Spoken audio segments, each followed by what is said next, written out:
Retention and transfer. Retention and transfer is practice at retrieval. This principle means that learners need to generate responses with minimal cues repeatedly over time with varied applications so that recall becomes fluent and is more likely to occur across different contexts and content domains. So retention means is the fact of keeping something in one's memory. For example, the children's retention of facts. While transfer is it means the use of previously acquired knowledge and skills in new learning or problem-solving situations. Retention. Retention pertains to the persistence of performance under the same conditions as those experienced during the practice. So when we say retention, it is all about controlling or absorbing something in everyone's memory.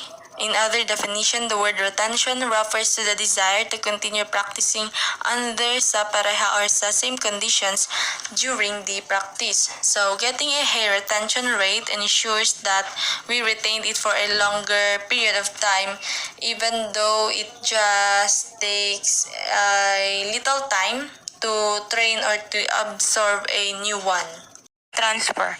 Transfer deals with performance persistence demonstrated under condition that differ in some respect from practice.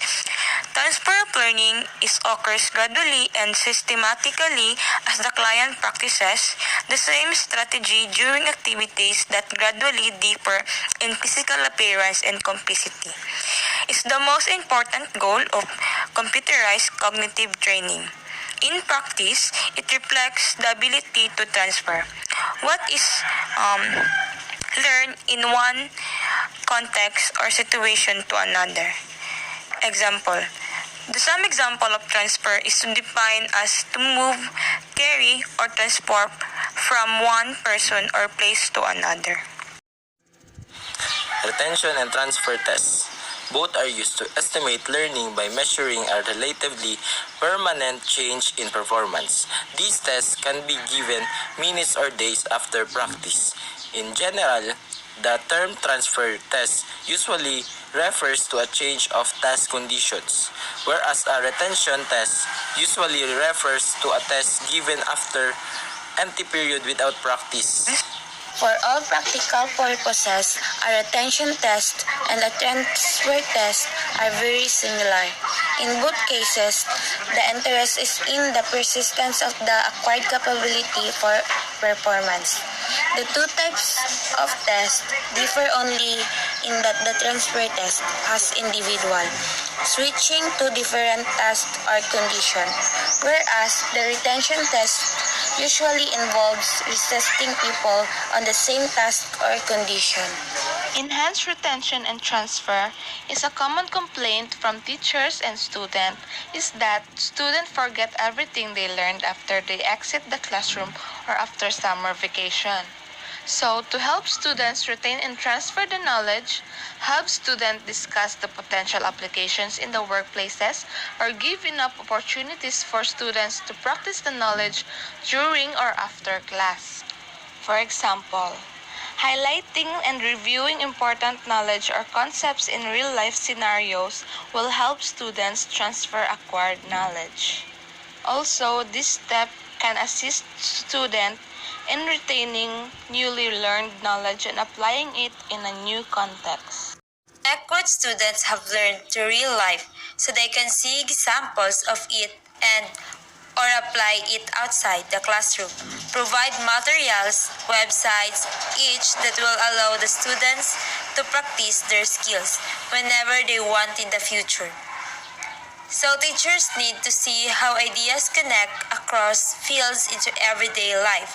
The example is the technologies to connect their students with sources of information and knowledge that aim to provide sites for state-of-the-art practice and for teacher learning.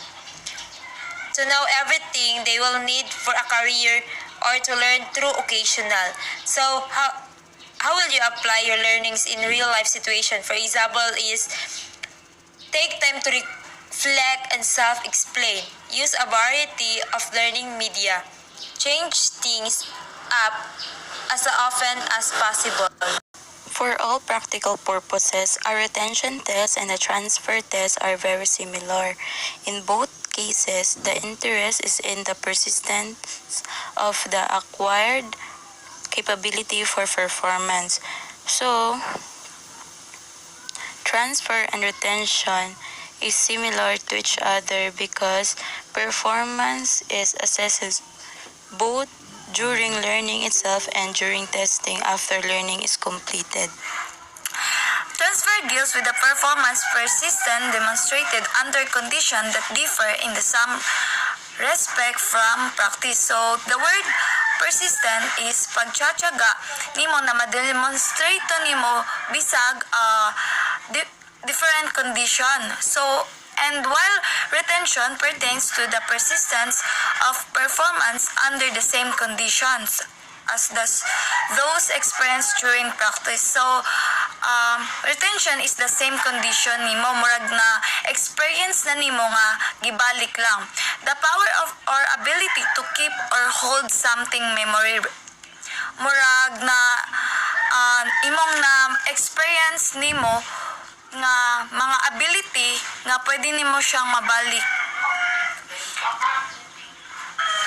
In general, the learn transfer test usually refers to a change of task condition, while retention test usually refers to a test given after an empty period without practice. So, madaling salita is retention is same condition or pagkakatulad na pangyayari, while transfer is a different